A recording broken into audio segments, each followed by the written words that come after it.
ഗഡിയോളെ എല്ലാവർക്കും ഒരു നല്ല നമസ്കാരം. ഇന്ന് ഞാൻ നിങ്ങൾക്ക് പരിചയപ്പെടുത്താൻ പോകുന്നത് പോർക്ക് ചേന വരട്ടിയതാണ്. നമ്മുടെ തൃശ്ശൂർ ഏരിയയിലൊക്കെ ഈ പെരുന്നാൾ ദിവസത്തെ ഭക്ഷണത്തിൽ ഒഴിച്ചുകൂടാൻ പറ്റാത്ത ഒരു സംഭവമാണ് ഈ പോർക്ക് ചേന വരട്ടിയത്. അതുപോലെ പല വിഭവങ്ങളുണ്ട്, ബീഫും കായും, അതുപോലെ മീനിൽ മാങ്ങിയിട്ട് വയ്ക്കുക, അങ്ങനെയുള്ള വിഭവങ്ങളുണ്ട്. അതിൽ ഈ പോർക്ക് ചേന വരട്ടിയതാണ് ഇന്ന് ഞാൻ ഉണ്ടാക്കാൻ പോകുന്നത്. സംഗതി അങ്കമാലിക്കാരുടെ സ്വകാര്യ അഹങ്കാരമാണ് ഈ പോർക്ക് എന്നുണ്ടെങ്കിലും നമ്മുടെ തൃശ്ശൂർ പിള്ളേരിൽ കിട്ടിയാനുള്ള സാധനം വേറെ ഇട്ടാ. അപ്പോൾ ഞാനത് എങ്ങനെയാണ് ഉണ്ടാക്കാമെന്ന് കാണിച്ചുതരാം. വാ.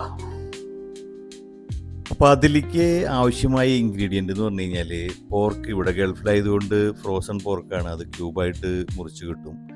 പിന്നെ അതുപോലെ അത് വൃത്തിയായിട്ട് കഴുകി വയ്ക്കുക, ഒരു 2-3 പ്രാവശ്യം കഴുകി വയ്ക്കുക. പിന്നെ ഒരു 1/2 കിലോ ഏകദേശം ചേന, 1.25 കിലോളം പോർക്കുണ്ട്, അപ്പോൾ ഒരു 1/2 കിലോ ഏകദേശം ചേന. പിന്നെ ഇഞ്ചി, പച്ചമുളക്, വെളുത്തുള്ളി, 2 സവോള, കുറച്ച് വേപ്പിൻ്റെ ഇല, പിന്നെ കുറച്ച് മസാലകൾ, അതായത് മഞ്ഞൾപ്പൊടി, മുളക് പൊടി, മല്ലിപ്പൊടി, അതുപോലെ ഉപ്പ്, പിന്നെ കുറച്ച് കുരുമുളക് പൊടി, ഗരം മസാല. ഇത്രയും സാധനങ്ങളാണ് നമുക്ക് ഈ പോർക്ക് ചേന വരട്ടിയത് ഉണ്ടാക്കാനായിട്ട് ആവശ്യമുള്ളത്. ചേന ഇതുപോലെ ക്യൂബായിട്ട് തന്നെ നുറുക്കുക, അത്യാവശ്യം വലുപ്പത്തിൽ. അതുപോലെ ഇഞ്ചി, വെളുത്തുള്ളിയൊക്കെ ചതച്ച് വയ്ക്കുക, സബോള അരിഞ്ഞ് വയ്ക്കുക.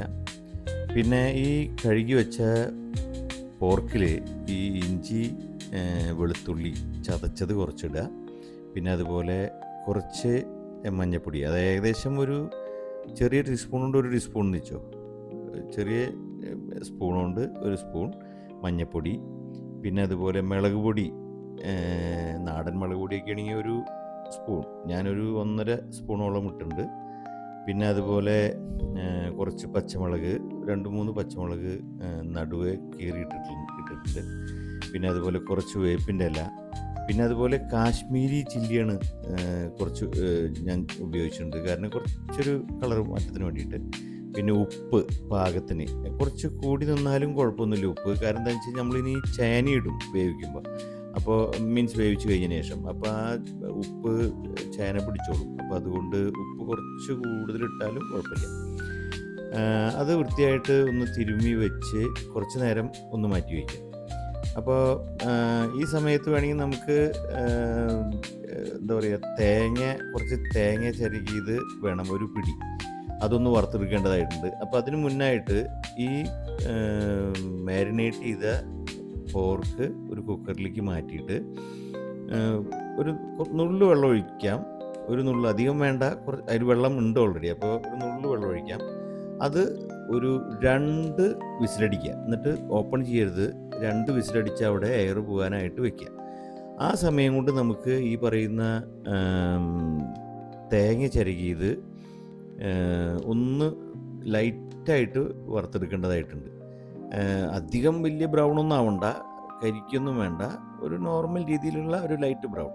അതിലൊരു 4 പച്ചമുളക്, ഒരു 1/2 സബോളയും അരിഞ്ഞിടുന്നത് നന്നായിരിക്കും.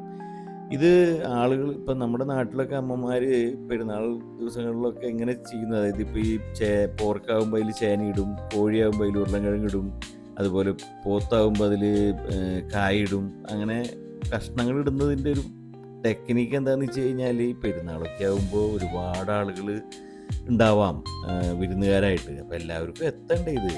ഇപ്പം എൻ്റെ തറവാട്ടിൽ എന്നൊക്കെ പറഞ്ഞു കഴിഞ്ഞാൽ ഒരു ജില്ലയാക്കി പ്രഖ്യാപിക്കാൻ നല്ലത്, കാരണം അത്രയും ആൾക്കാർ 10-25 പിള്ളേരെ തന്നെ ഉണ്ടാവും. അപ്പോൾ എല്ലാവർക്കും ഈ പ്ലേറ്റിൽ ഇത് വിളമ്പി എത്തണമെന്നുണ്ടെങ്കിൽ കഷ്ണങ്ങൾ ഇടാണ്ടിയൊന്നും നടക്കില്ല. അപ്പോൾ അതൊക്കെയാണ് അതിൻ്റെ പിന്നിലുള്ള ഗുഡൻസ്. എനിവേ, അപ്പോൾ അതൊക്കെ കഴിഞ്ഞ് നമ്മൾ ഒരു പാത്രത്തിൽ വെളിച്ചെണ്ണ ഒഴിച്ചു, അതിലേക്ക് കുറച്ച് ഇഞ്ചി, വെളുത്തുള്ളി ചതച്ചതിട്ടു, കുറച്ച് പച്ചമുളക്, 2-3 പച്ചമുളക് നടുവേ കീറിയത് ഇട്ടു, കുറച്ച് വേപ്പില ഇട്ടു. അത് വൃത്തിയായിട്ട് സോട്ട് ചെയ്ത് അതിൻ്റെ ഒരു പച്ചമണം പോകുന്ന രീതിയിൽ സോട്ട് ചെയ്യുക. വെളിച്ചെണ്ണ തന്നെ ഉപയോഗിക്കണം, അതാണ് കറിക്ക് കൂടുതൽ ടേസ്റ്റ് വരുന്നത്. എന്നിട്ട് നമ്മൾ ഒരു സബോള, ഏകദേശം 1 സബോള നല്ലോണം നൈസാക്കി അരിഞ്ഞത് കൈകൊണ്ട് ഇങ്ങനെ തിരുമ്മി ഒന്ന് വിടർത്തി ഇടുക. അപ്പോൾ എന്താ പറയുക, എന്നിട്ട് എല്ലാം ഒന്ന് സോട്ട് ചെയ്തെടുക്കുക. ആ സോട്ട് ചെയ്തൊന്ന് വഴറ്റി എടുക്കണം. ആ വഴറ്റി എടുത്ത് കഴിഞ്ഞിട്ട് നമുക്ക് കുറച്ച് മസാലകൾ ഇതിൽ ചേർക്കേണ്ടതായിട്ടുണ്ട്. അതായത് മഞ്ഞൾപ്പൊടി, പിന്നെ മുളക് പൊടി, കുറച്ച് കാശ്മീരി ചില്ലി, പിന്നെ മല്ലിപ്പൊടി, പിന്നെ അതുപോലെ ഗരം മസാല, കുറച്ച് കുരുമുളക് പൊടി. എരിവിൻ്റെ കേസ് ഒക്കെ ഡിപ്പെൻസ് അപ്പോൺ നിങ്ങളുടെ ഇഷ്ടം. അതായത് എന്തോരം എരിവ് കൂടുതൽ വേണമെന്നുണ്ടെങ്കിൽ അതിനനുസരിച്ച് മുളക് പൊടി ഇടാം, അതുപോലെ കുരുമുളക് ഇടാം. കുരുമുളക് ഇടാനേ ഞാൻ പ്രിഫർ ചെയ്യുള്ളൂ, മുളക് പൊടിയേക്കാൾ കുരുമുളകാണ് നല്ലത്. പിന്നെ അതുപോലെ കുറച്ച് ഉപ്പ് വേണം. അപ്പോൾ ഇത്രയും സാധനങ്ങൾ ഇട്ട് നല്ലോണം ഒന്ന് സോട്ട് ചെയ്യുക. അങ്ങനെ സോട്ട് ചെയ്ത് ആ മസാലയൊക്കെ ആ ഉള്ളി വഴറ്റിയതിൻ്റെ ഒപ്പം കറക്റ്റ് മിക്സ് ആവണം. അങ്ങനെ മിസ്സായിട്ടുള്ള ആ ഇതിലേക്ക് എന്താ പറയുക, സോട്ട് ചെയ്തതിലേക്ക് നമ്മൾ അപ്പോൾ അത് ഈ പൊടികളൊക്കെ ചേർക്കുമ്പോൾ ഒരു കാര്യം ശ്രദ്ധിക്കേണ്ടത് എന്താണെന്ന് വെച്ച് കഴിഞ്ഞാൽ സിമ്മിൽ വെക്കണം, ഇല്ലെങ്കിൽ ഈ പൊടികൾ കരിഞ്ഞു പോകും. അപ്പോൾ ഒന്ന് സ്റ്റവ് ഫുൾ ഫ്ലെയിമിൽ വയ്ക്കാതെ ഒന്ന് സിമ്മിൽ വയ്ക്കുക. എന്നിട്ട് ഈ പറയുന്ന പൊടികളൊക്കെ ഇട്ട് ഒന്ന് നല്ലോണം ഒന്ന് സോട്ട് ചെയ്ത് വെക്കുക. അപ്പോഴേക്കും നമ്മുടെ കുക്കറിൽ എയറൊക്കെ പോയി അതിലത്തെ പോർക്കൊക്കെ ഒരു വിധം വേവായിട്ടുണ്ടാവും. അപ്പോൾ ആ എന്താ പറയുക, പോർക്ക് കുക്കറിലത്തെ പോർക്ക് അങ്ങനെ തന്നെ അതിലത്തെ വെള്ളത്തോട് കൂടിയിട്ട്, അതിൽ വെള്ളം വെച്ച് കഴിഞ്ഞാൽ നെയ്യൊക്കെ ഉരുക്കി കുറച്ച് ഗ്രേവി പോലെ ആയിട്ടുണ്ടാവും. അതടക്കം നമ്മൾ ഈ പാത്രത്തിലേക്ക് മാറ്റിയിട്ട് ഒന്ന് വൃത്തിയായിട്ട് സോട്ട് ചെയ്ത് ഈ എല്ലാ പീസുകളിലും ആ മസാല പറ്റിയെന്ന് ഉറപ്പ് വരുത്തണം. അപ്പോൾ കുറച്ച് വെള്ളം കൂടുതൽ പോലെ നമുക്കിപ്പോൾ തോന്നാം, പക്ഷേ അത് വറ്റിക്കോളും. കുറച്ച് നേരം ഒന്ന് തിളപ്പിച്ചാൽ മതി. എന്തായാലും നമുക്ക് കുറച്ച് നേരം തിളപ്പിക്കണം, കാരണം ചേന ഇതുവരെ ഇട്ടിട്ടില്ല. അപ്പോൾ അതൊക്കെ ഒന്ന് വൃത്തിയായിട്ട് ഇളക്കി എല്ലാ കഷ്ണങ്ങളും പിടിപ്പിച്ചതിന് ശേഷം നമുക്ക് കഴുകി വെച്ച ചേന, ഇതിലേക്ക് കുറച്ച് വേപ്പില ഇടണമെന്ന് നല്ലതാണ്, വേപ്പിലയുടെ ആ ഒരു സ്മെല്ലൊക്കെ വരും. പിന്നെ കഴുകി വെച്ച ആ ചേന നമ്മൾ ഈ പരുവാകുമ്പോൾ ഇതിലേക്ക് ഇപ്പോൾ നമുക്ക് ചേർക്കാം. എന്നിട്ട് കുറച്ച് നേരം ഒന്ന് ഒരു 10-15 മിനിറ്റോളം ഒന്ന് മൂടി വെച്ച് വയ്ക്കണം. ചേനയ്ക്ക് സത്യം പറഞ്ഞു കഴിഞ്ഞാൽ അധികം വേവാൻ അധികം സമയമൊന്നും വേണ്ട, പെട്ടെന്ന് വെന്തോളും. പക്ഷേ എങ്കിലും ഒരു എന്നാൽ അധികം വെന്തുടയാനും പാടില്ല ചേന. ചിലരൊക്കെ വെക്കുമ്പോൾ നല്ലോണം ചേന വെന്തുടഞ്ഞ് ഇത് ഞാൻ കണ്ടിട്ടുണ്ട്. പക്ഷെ എനിക്കിഷ്ടം അങ്ങനെ ഫുള്ള് വെന്തുടയുന്നതല്ല, പക്ഷേ എങ്കിലും ഒരു മീഡിയം വേവും വേണം. എങ്കിലും നല്ലോണം വേവാത്തതും എനിക്കിഷ്ടമില്ല. അങ്ങനെ ഇത് മൊത്തം ഒന്ന് സോട്ട് ചെയ്ത് എല്ലാ കഷ്ണത്തിനും മസാല ആയതിന് ശേഷം കുറച്ച് നേരം, ഒരു 15 മിനിറ്റോളം, ഞാൻ പറഞ്ഞില്ലേ, ഒരു 15 മിനിറ്റോളം വൃത്തിയായിട്ട് അടച്ചു വെച്ച് ഒന്ന് വേവിക്കുക. അതിനിടയിൽ ഇടയ്ക്കൊന്ന് ലിഡ് ഓപ്പൺ ചെയ്ത് ഒന്ന് സോട്ട് ചെയ്ത് വെള്ളം കുറവുണ്ടോ എന്ന് നോക്കണം. അടി പിടിക്കില്ല എങ്കിലും ഒന്ന് തുറന്ന് ഒന്ന് ഇളക്കി എല്ലാ കഷ്ണത്തിലേക്കും മസാലയൊക്കെ ഒന്ന് പിടിപ്പിക്കുന്നത് നല്ലതാണ്, ഒരു 1-2 പ്രാവശ്യം. അങ്ങനെ ഒരു 15 മിനിറ്റ് ആകുമ്പോഴേക്കും ഇത് ചേനയും വെന്ത്, പോർക്ക് ഓൾറെഡി വെന്തിട്ടുള്ളതാണ്. എന്താ പറയുക, അതാ സ്മെല്ല് വരുമ്പോൾ നമുക്ക് മനസ്സിലാക്കാം ഓൾമോസ്റ്റ് സെറ്റായിരുന്നു. ഇപ്പോൾ നമ്മുടെ ഒരു 3/4 ഭാഗം കഴിഞ്ഞിട്ടുണ്ട്.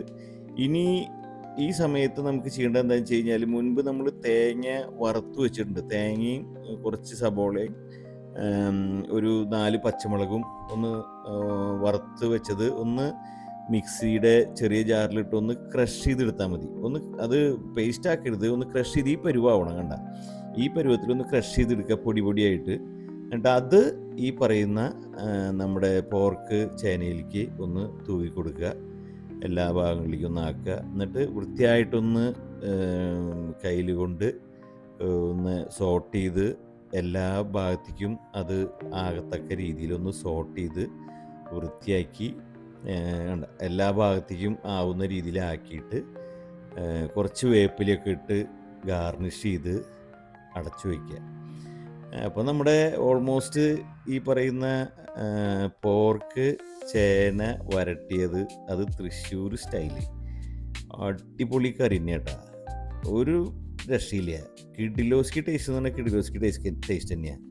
ഇത് അങ്കമാലിക്കാർ ഒരു രീതിയിൽ വയ്ക്കും, പക്ഷേ നമ്മുടെ തൃശ്ശൂർകാർ വയ്ക്കുന്ന രീതി കഴിച്ചവർക്ക് അറിയാം, അവർ വീണ്ടും അതുപോലെ തന്നെ വയ്ക്കുള്ളൂ.